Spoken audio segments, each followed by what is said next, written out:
I know how bad sod webworms can be. A few years ago, they almost killed my lawn, but you have to treat them and it's not easy. So I asked Danny Milliken from Home Show Garden Pros for tips on how to get rid of them. Sod webworms are tiny worms that live in your grass.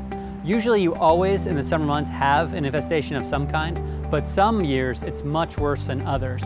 Signs you might have them might include thinning of the grass, dying in patches, but especially little white moths that fly up from your grass when you walk around, especially in evenings. If you do have those moths, it means you have the caterpillars. It also means you have the eggs. One of the dangers of sod webworms is they're multi-generational, so you'll have the living caterpillar infestation as well as an egg population all in the grass at the same time.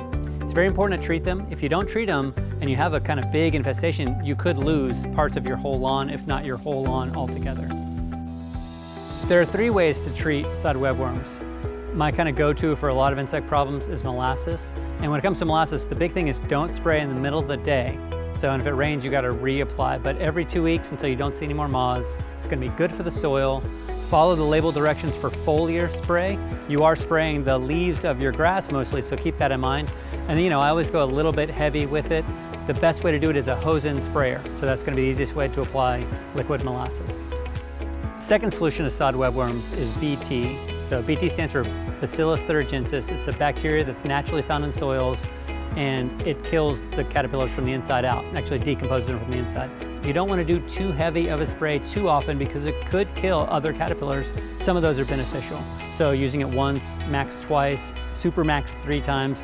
And when it comes to the label, just follow the directions, mix it in water, get it in your hose and sprayer. Again, spraying your lawn is a lot of stuff, so make sure you've got enough BT. My favorite solution is actually mixing the two, mixing molasses and BT together.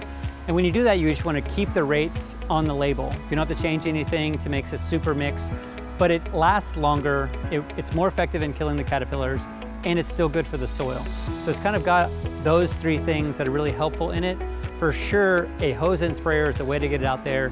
And with this, you can do 2 or 3 applications and you'll solve your webworm problems. If you are seeing those little white moths, take action because they can move really quickly to destroy your space. The things that we listed work really well, but remember, building resilience to the soil is the #1 thing you can do to protect your lawn. So keep that in mind as you're doing what you're doing. But again, act quickly if you have the moths.